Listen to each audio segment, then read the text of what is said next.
안녕하세요. 독일 외국인 노동자입니다. 저번 주 9월 9일부터 14일까지 미넨에서 IAA 모빌리티가 열렸었습니다. IAA는 인터나치오날레 아우토모빌 아우슈텔룽이라고 우리나라 말로는 간단히 국제 자동차 모터쇼를 뜻합니다. 이 모터쇼에는 독일 자동차 회사들뿐만 아니라 우리나라의 현대, 일본의 토요타, 중국의 BYD 등등등 우리가 아는 대부분의 큰 회사들이 참가합니다. 차를 좋아하시는 분들이나 자동차 유튜버 분들은 이런 모터쇼에서 어떤 새로운 컨셉카나 신차가 나올지가 주요 관심사일 거라고 생각합니다. 저도 어렸을 때는 어떤 멋있는 차들이 새로 나올까 하면서 모터쇼에 갔었던 기억이 있기 때문이죠. 하지만 지금은 이쪽에서 일을 하고 있고 제가 퇴직할 때까지 아직 30년은 남아있기 때문에 어떤 자동차가 나올까 보다는 앞으로 이 자동차 산업이 잘 될까 망할까 그리고 앞으로 어떻게 변화할지에 더 많은 관심이 생기는 것 같습니다. 이번 모터쇼에서 물론 요즘 핫한 테마인 SDV나 자율운전도 있겠지만 그럼에도 메인 주제는 당연히 전기차였습니다. 그래서 이번 영상에서는 전기차와 관련해 과연 독일의 뉴스, 정치인, 그리고 전문가들은 어떻게 생각하고 있고 앞으로 어떤 방향으로 변화할지에 대한 제 생각과 함께 이야기해 보겠습니다. 먼저 이번 모터쇼에도 여러 신차 및 컨셉카들이 발표되었습니다. 그중 하이라이트는 메르세데스의 GLC, BMW는 iX350, 그리고 폭스바겐은 ID 폴로, ID 코스 등등등 있었습니다. 또 이 CEO들이 하는 공통적인 말로는 앞으로도 계속해서 차량 개발에 큰 투자를 하겠다는 거였습니다.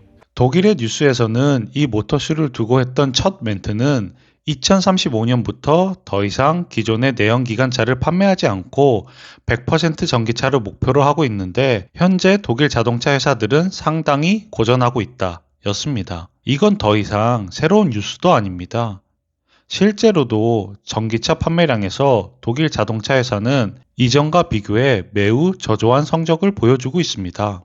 이번 모터쇼 개회사에서 독일의 총리 메르츠와 메르츠가 속한 당의 자매정당 대표인 조일더가 연설을 했었습니다. 그리고 저는 개인적으로 이 연설이 매우 인상적이었습니다. 물론 연설은 길었지만 이 중 전기차 관련 부분 하이라이트에서 이 두 사람 모두 비슷한 입장을 보였었습니다. 조일더는 전기차를 향해서 가는 건 맞지만 내연기관을 섣불리 금지하는 건 아예 잘못되었다고 못 박았고 이 전기차로 전환하는 과정을 뒤로 늦춰야 한다고 매우 강하게 말했습니다. 메츠도 마찬가지로 전기차 자체 전환 과정에 대해서는 동의했지만 중요한 건 기술이 뒷받침되고 그 경쟁력 있는 기술이 시기를 결정해야 한다고 말했습니다.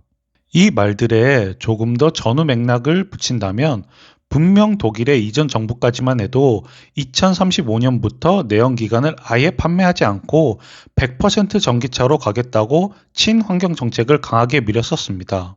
참고로 이 2035년부터 내연기관차 판매 금지가 아예 확정된 건 아닙니다. 이건 다 같이 이러자라는 아이디어고 지금은 독일 정부에서 검토하고 있다고 하는데 문제는 100% 전기차 판매만 하게 된다면 그렇지 않아도 현재 독일 자동차 회사의 전기차 판매량 자체가 내연기관과 비교해서 처참하게 저조한 상태인데 이대로 전기차를 계속 강하게 밀다가는 독일 자동차 산업의 타격이 불보듯 뻔하니까 이번 정부에서는 전기차 전환 과정에 대해 조금 더 시간을 갖고 내연기관을 계속해서 팔자는 겁니다. 이걸 보면서 든 저의 개인적인 생각은 전기차 100%는 2035년보다는 훨씬 더 뒤로 밀릴 것이고 앞으로 전기차 파이가 계속 늘어나겠지만 당분간은 내연기관이 포함된 하이브리드 차량들이 계속해서 출시하겠구나 였습니다. 물론 이러다가 독일 자동차 회사들이 갑자기 전기차 쪽에서 예전과 같은 엄청난 퍼포먼스를 낸다면 독일 정부는 분명 다시 전기차로 빨리 전환해야 된다고 입장을 바로 바꿀 겁니다. 그리고 이분은 차량 산업 컨설턴트 전문가인데 짧은 인터뷰를 했습니다. 물론 이 사람 하나가 산업 전체의 의견을 대변하는 건 아니지만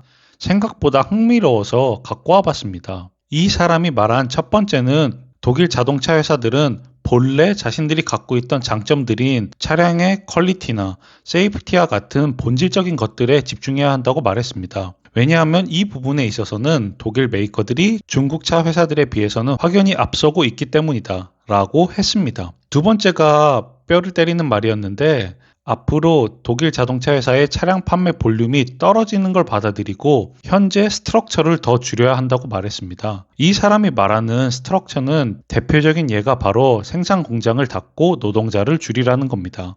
이건 예전 영상에서도 말씀드린 것처럼 폭스바겐에서도 이미 진행하려고 했던 부분입니다. 지금 현재 모든 분야의 채용 시장이 어렵겠지만 자동차 쪽은 정말 거의 전멸이라고 해도 무방합니다. 최근 독일 자동차 회사 정직원 채용을 찾아봤었는데 진짜 처참합니다.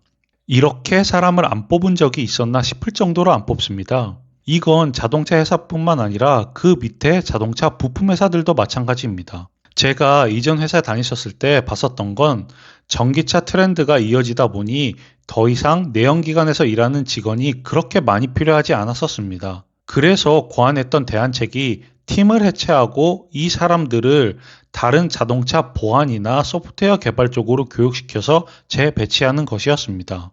즉, 다시 말해 독일은 고용자에 대한 해고가 쉽지 않기 때문에 사람을 새로 뽑을 바에 차라리 내부에서 해결하는 게 더 이득이 되는 선택이다 라고 보는 거죠.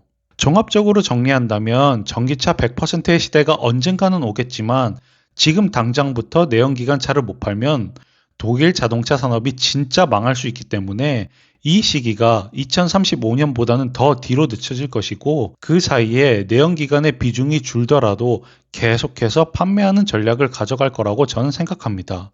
그리고 앞으로 독일 자동차의 기존 수요는 이전과 비교하면 확실히 줄어들 것이고, 그에 따라 향후 몇 년 동안은 자동차 채용 시장은 계속해서 어려울 것으로 보입니다. 하지만 그럼에도 불구하고 모든 독일 자동차 회사들은 계속해서 전기차 쪽 개발에 지속적인 투자를 할 것으로 보입니다.